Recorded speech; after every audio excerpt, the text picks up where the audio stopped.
So thank you, everybody, for coming. This is week 3. And the first week we talked about figuring out what kind of plants you want to grow and then starting a plant. We started some of these, and this is 2 weeks from the time that we put the seed in the soil. Okay, and during that time, it put out its first little leaves here, which are the ones that come out with the seed. And then now it's starting to put its what they call the true leaves out. And what we're going to talk about is how this starts to grow from this point and how we start to follow that growth and then start to work with maybe trimming it or grooming it and getting it to the way you want. What I'm going to do is, because I showed you how we started seeds where the home gardener can do it, what I'm going to do now is we're going to run a quick little video for you to see what our actual production, this was taken earlier today.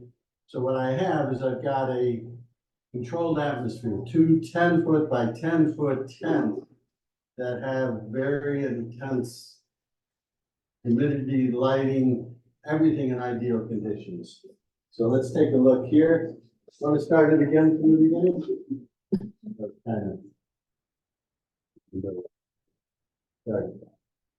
So here inside the tent, that's removing the air.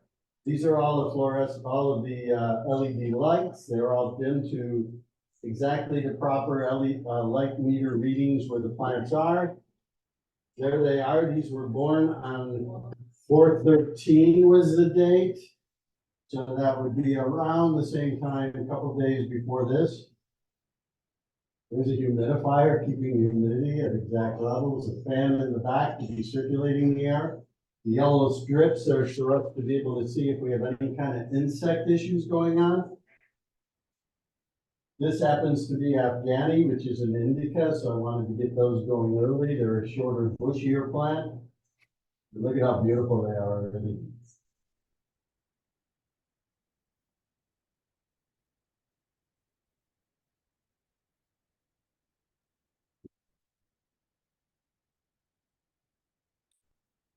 You can hear the music in the background. I play some reggae music for them.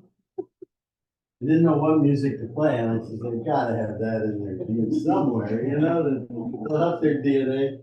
And I put that song on, Don't Worry, Be Happy, because I was transplanting the other day.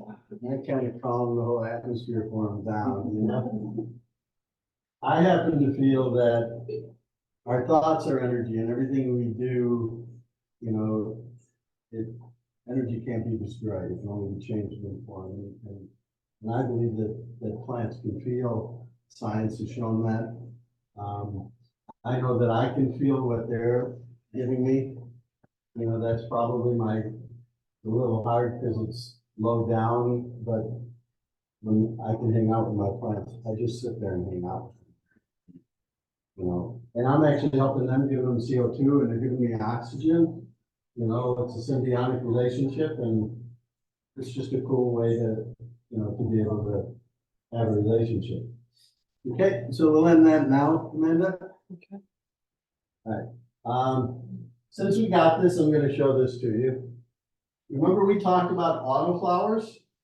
Now, if you grow an autoflower under perfect conditions in 72 days, these are the plants you will get. Okay? I happen to have what I consider to be a once in a lifetime plant that every condition was right. This is in 72 days. The next slide. Wow. It's an autoflower in 72 days. But because I was licensed, I couldn't really share that with anybody because that's an autoflower. That's in my hoop house. And that's with fabric on the ground. It's growing in sand. The taproot just went straight down and I was just blown. There's a normal one next to it, that height. That's a normal autoflower, and that thing just is like 7 foot tall, 8 foot tall. Are you funny about that? No, actually, we got so busy with the crop and I couldn't do anything with this stuff. And I realized, I got a problem because I've got a lot of weed here. I can't dispose of it properly, and I need to just, we harvested what we could, let the work crew have it. But it was fun to do. Okay, all set? Okay. So, when this plant grows, the next thing is we've started the plant, we see that it's growing, we're getting our plant. And this is what happens is that as it starts to grow, this represents a fan leaf, okay? And it's a leaf that comes down, and then right in the inside of that will become another stem that will come out.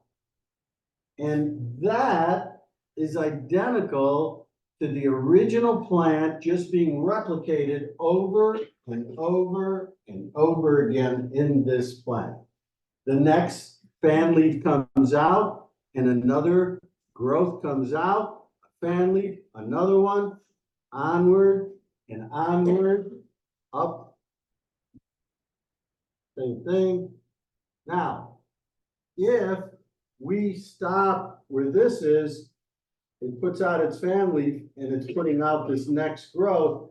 If we nip that, we cut that off, or if we bend it downward, in the tip of that growing tip, there is what's called a growth retardant enzyme.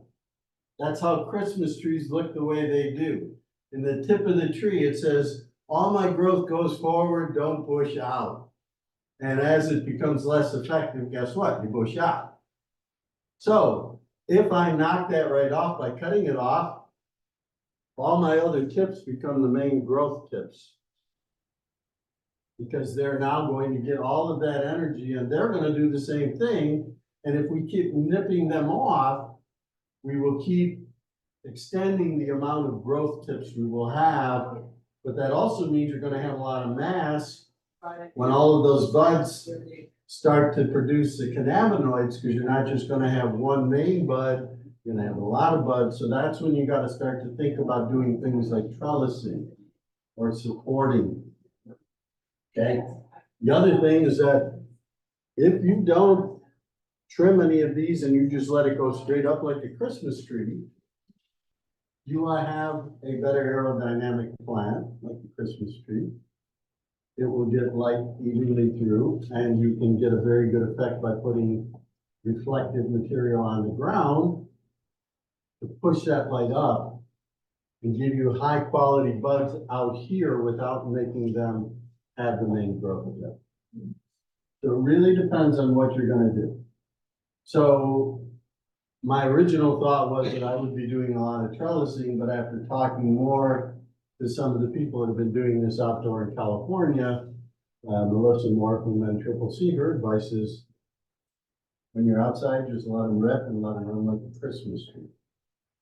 You don't have to worry about cleaning them up as much, just they're natural, they'll run. You know, just keep your airflow between them. I still like to clean out, so I like to clean out everything. So we have an old saying that everything from the ground up, this high for sure, you got to take off all those branches. And every single one of these side ones, same thing, from the center out, take off all the branches, no growth.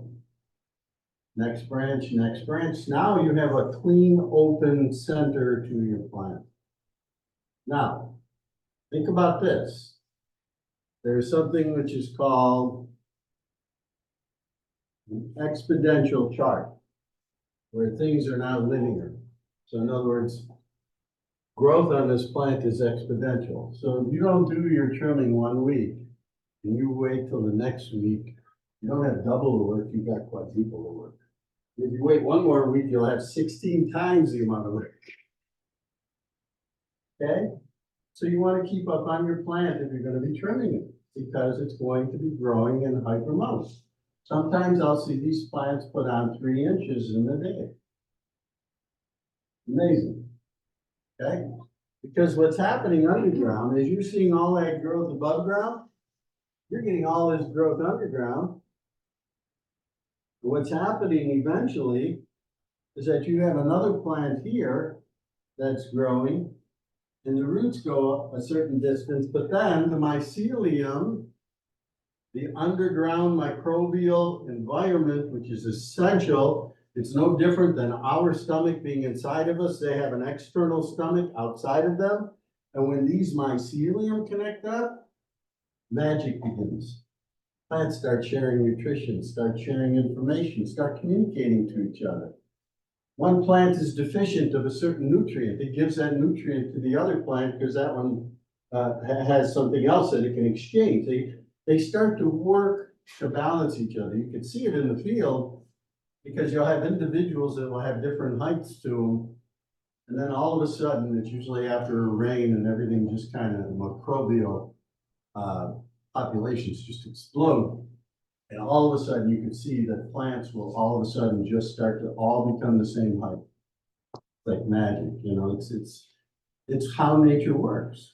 It's the beauty of how this whole system, nature, was designed. It's beyond us just thinking that, you know, N, P, and K and throw a plant in and do the couple of sprays of nutrients and you can have a great product. You can probably have great tissue, but it's like today, if you have organic food, the nutritional density is much higher than food that is grown conventional.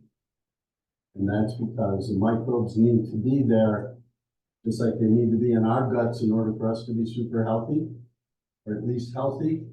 And when we don't have that, that's when all of a sudden we start seeing autoimmune diseases, we start seeing celiac disease, we have, you know, all arthritis. All of these things pop up because we don't have the right microbial balance inside of us. And the same thing happens with plants. When we give them the proper, and that's what I emphasize, is that take care of the soil. And if you can get the right microbes and you're working with that, then this upper part, because you're taking care of the stuff you can't see on the ground, and that's your digestive system. You know, I'm really particular what I put inside this tube, and I never was. But if I'm putting something in there, there's got to be a purpose. Otherwise, it's just for my own pleasure. And do I want to do that, or do I want to live long, and do I want to have a lot of energy? Do I want to have a lot of memories and even have a memory? Well, yeah, I do. So that restricts what I'm putting in the tube now because I know who I'm going to be feeding if I don't put good stuff. It's not an omega-3 fat, but I'm putting omega-6. And guess what? I could have a parasite equivalent to a rat in our world and feeding that rat and having it populate and get a very high population and not think anything of it except when it wants to get fed. Guess what I'm going to be craving again? The French fries with the salt and the bad oil for the fried food. Whatever it is, it's a fat. It gets at the highest energy content of anything we have are the oils. High calories, but a very small amount. Huge calories mean energy. So that means that if we're taking that and putting that in the human body, we're populating huge colonies within us. But in the soil, we want to feed the soil with the right things. That's why worm castings are great. Why? Yeah, they're rich in nutrients, but they got live spores. Worm has over 1,000 different varieties of bacteria in that gut. What's it doing? It's eating garbage and spitting it out. Pretty cool because all those microbes now we get with worm castings and we spread them out, and it's like the worm ran around and pooed all over and left. And a lot of times there's other little baby worm, you know, pieces there that turn into, you know, eggs or whatever they are. You know, we end up getting more worms. We have the right environment, and that's really what helps plants grow. So this is what our plants will start to do now with an autoflower. Remember, autoflowers only have 72 days. If we're going to do this, gotta be really, really careful. A lot of people just like to bend the top down and restrict them and make sure you're not breaking them. Do it when they've been watered, not when they're drying out, because when they're drying out, it'll be stiffer. After it's watered heavily, you can bend it a little bit easier. You work the bend, and then you can keep that hormone so that you'll get your side branches to come up more. Or you could do what I like to do, which is right at around one, right up in here, and these usually come out on an autoflower, they'll come out closer to each other.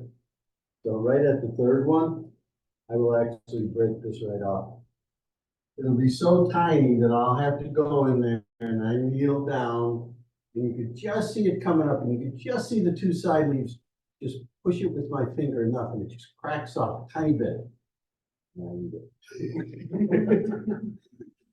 but then what I'm doing to the autoflower, I haven't stressed it a lot because it was really tiny. And then boom, all that energy then starts to go out. And it was a perfect example. We had one that I didn't do it to and one I did. They were both LSD autoflowers. And this one had one big bud and a couple going down. And this one had all these, about 8 big ones right up on top. So it was really nice with the auto. You know, but again, very tricky because if you do it when they're too old, it's a big stress. It's a big setback. But if it's very tiny, like I say, I do it. And if I get past that, if I go, you know, 1, 2, 3, 4, and you try doing it up here, it's too late already. Remember, after 14 days, it's going to start flowering. You got to be right out there. And for the novice, I wouldn't even mess with it. If you want to, you know, you can have fun with it. Instead, you can just curl it down. You're growing it in a pot. You know, some people throw the pot on the side. And just make sure soil doesn't come out, but then it'll start growing that way, you know, or tilt it. Just give it a little angle and just kind of screw it up a little bit. And they do like a little bit of stress. You know, a little bit of stress is really good. Too much stress isn't good, just like us in life. A little bit of stress makes us tougher, more resilience. That's the nature of things. Garlic, by the way, is a neurotoxin. A little bit of it is really great, but if you do a ton of garlic, you can have what we call like a mental fog the next day because you actually have had too much garlic in the system and it's a neurotoxin that will just give you a foggy brain. If you need a ton of garlic, make sure you do it where you don't have anything that's the next day. Probably won't anyway. Smells. Anyway, all right. So getting back to the plant. Now, do we have any questions? We've covered a lot of different things up to this point. How's it? Everybody starting to grow at home? We're wondering about space. It's probably soil dependent somewhat, but. So this is what I like to do. Now spacing photos, where it's gonna be an on and auto or auto, We're gonna start in the second outside. And we've got like a narrow window of sunlight. but they are photo period. They're gonna, Yes. yes. So what I like to do is I like going 6 feet on center. I give them 3 foot out from the center to grow and maybe a little bit of airspace in between. And then if I'm doing 2 rows, I'll make this 8 foot apart so that I know that I can get through there nice and smooth. So for the OCM, when you take 8 feet and I'm only using 6 of the 8, it's 75% of the space. So if I could do 10,000 square feet, I would divide that by 0.75 and end up doing like 12,500 square feet because I have longer aisles that aren't considered to be canopy. Now, what else you can do to maximize that space, because these plants are going in, you could plant an auto in between. Then in 72 days, you'll be pulling. These will be then 72 days older, so they might start shading, but you still could get a decent crop. Okay, just another thought. I was doing that to maximize canopy space. You know, if you're not doing that, you know, you probably just want to put your autos in the spot. Unless they turn out like that crazy one I had. That was a once in a lifetime. Well, maybe not. We'll see. I'll change that. Sorry. Don't need to be negative like that. Okay, you're starting at home? Yeah, ours are like those guys. Okay, Yeah. so they popped up fine? Yeah, just autos right now though. Good. Yeah. And what else I'm gonna do is I'm gonna show you, I've got some order, these are what they call heating mats. And you can plug them in and they are exactly at the right temperature. And then you can put your seeds on top of them in flats. And that creates the warmth from the bottom up, which helps increase your germination.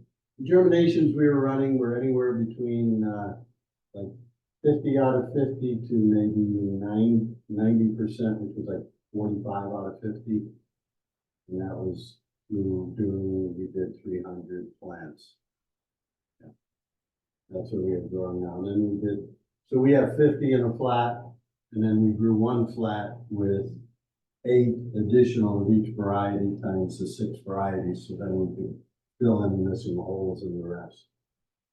Now, once those plants get to be 10 inches tall, right now they're about 4 inches. So next week, I'm going to have to give each one a barcode. They're gonna have that barcode with them for the rest of their life, to the time that it's consumed by the public. It'll be traceable all the way through. That's what New York State requires. Wow.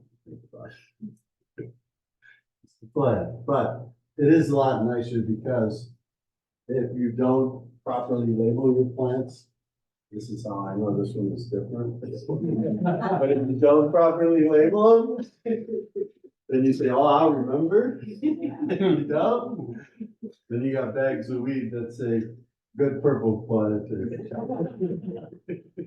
You know, whatever you gotta do, and you use it for R&D, I guess. How's everybody else doing? Anybody else starting to grow at home? Yeah? If you have something like 8, 10 inches tall already, can you put it outside now? Is it too early?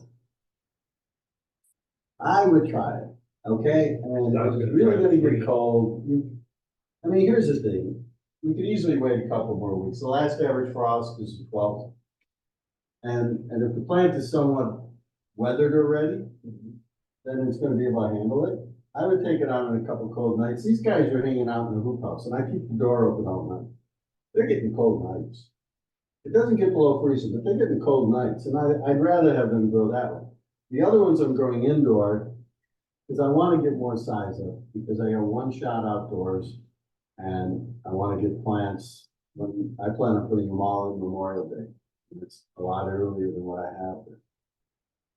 Yeah, so Memorial Day, I plan on putting them in. And the whole crop will be in that. If everything goes according to plan, but the plants have been planted with that in mind. So they're gonna be, it's tall already. Yeah, they're gonna be that tall and they're gonna be going good, which I wanna do, I wanna grow some monsters this year.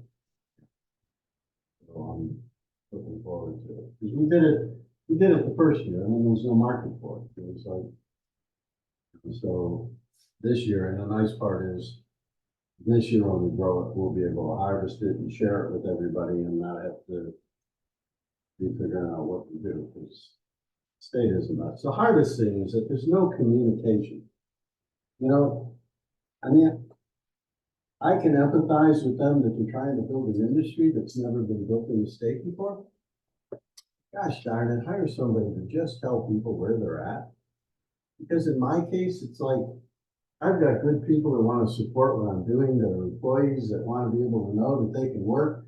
And it's like, they don't want to leave me, but they also got to make a living. And it's like, I can't afford to have them there all the time until I know I got the life. It's like, just communicate with us. You know, and I'm just one of a small microcosm of all these people that are being affected in this way throughout the state. And that's what's unfair about it, is that if that communication was just there, I could deal with it. You know, I could deal with them saying, okay, your application is all set, in the next meeting, you'll be ready to go. That'd be dynamite. What would that take? Instead, you know, you call them and nobody returns a call, and then they can send an email, they don't like it because you're bothering them. It's like, you know, you just deal with it. Do a little bit more R&D to relax. Okay, eliminate the processing part of it? You know, it's grower, processing. Mine will be every aspect, from grower, processor, distributor, and retailer. And I'll be able to buy 500 pounds of flowers from other cultivators in the state to sell to my customers. And I will be doing them indoor, but because we're transitioning, they will allow me one more reduced size outdoor grow. And as soon as I'm harvested with that, I can turn on my indoor grow, which I'll be limited to 3,750 square feet indoor. Okay. And then indoor, you know, it gets expensive because you got to think, just running those tents give you an idea, I've got dehumidifiers running, I've got, the humidifiers running, I have fans going. I have an air conditioner going as well. And the air conditioner is trying to bring the temperature down. And the humidifier is bringing humidity in here, and then the lights are producing heat. And you're dealing with all of these variables, and you're trying to do it as efficiently as you can. It's very difficult. So, we use the tents, but this is just temporary. Our first room will be 900 square feet. And just to get that room ready, we have to take the floor and hermetically seal the concrete floor so that it's like manufacturing grade flooring that's sealed and clean, able to be mopped up and that makes sure that we won't have any microbial presence in the soil, in the concrete porousness. You have to think about all that because it's all about what you can't see. It's microbes. That's what can wipe out a grow. Because you get powdery mildew in there and you have the perfect environment and boom, it'll spread like crazy because you're growing at very fast rates. And guess what? Everything is opportunistic. So if you have a beautiful food source here and you've got a pathogenic bacteria coming in, wow, I got a meal. That's what's going on all the time. Same thing with bugs. Aphids. Aphids, what they end up doing, they end up taking this little stinger and they go right into the stem of the plant and they get this beautiful sap that's loaded with all of these sugars. And they can't quite digest them all. They've got microbes in their gut that can digest and convert it all, so they just thrive in that environment. And the plant, if we don't keep that in check, will start to suffer because it's starting to get all of these parasitic relationships taking all of that away. So in order to combat that, we could bring some assassin bugs in. But our assassin bugs are really cool. They love eating aphids. And when their bellies are full, they don't quit. They still keep killing them. They just leave them everywhere. They're the best. So you get assassin bugs and you get them to a place called Arvico, and you just get them every week or every 2 weeks, and you put them right in your garden on a card, and they have assassin bugs around so they can do the work for you. Okay, and that's what a lot of growers do, and that's what we're going to do, even just for during this 1 month period. I'm not going to risk it. We'll get some assassins in there and get them going, and then when we go in the field, we'll just keep that on a regular basis because it's well worth it. The different pathogenic bacteria, like and molds in that, a little bit different. A lot of that is airflow. A lot of that is understanding that if I got a plant right here and I've got grass all around it on the ground, and that grass every morning is wet till about noon when the sun dries it out, guess what? I got a perfect environment for a lot of bacteria to grow in that stuff. Whereas if I had a white fabric down there, it might be wet, but it's flat. So it doesn't have all these sticks up that are collecting all that water. And then the sun comes out and boom, it's gone and reflecting light. So big difference. But again, it's more work, depending on how far and how deep you want to get into it. How are we doing on time here? 6:30. 6:30. So, time for questions. Yes. So I've dealt with the mildew on my tomatoes and cucumbers before. Is it Same thing. You can do a couple things. Lactobacillus is one of them, which is using milk. I mean, I'm not asking for a solution. I'm asking, is it? Same type, yes. Yeah. Yeah. And the solution we use is we use 1% hydrogen peroxide. Because when hydrogen peroxide hits any kind of spores, it instantly causes them to be inactive and dead. You spray out? You spray it. How do you get to 1%? I buy it in a form called xylitol, and then I do the directions accordingly, so much per gallon. But if you buy it, let's say at the Dollar General, it'll tell you how many percent it is. And then if it's like 10%, then just do 1 to 10 ounces, 1 ounce to 10 ounces of water, and you take it down to 1%. Yeah. So 1% solution will not hurt your plant, and it'll disinfect all of that stuff. boom, done. Really good for botrytis too, which is where the flower starts to get degraded and it's mushy and the fungus just, or the bacteria just loves that flower. Bud rot is short for botrytis. That's the name of the bacteria that just loves to, you know, I don't think they get stoned, but they sure do love the buds.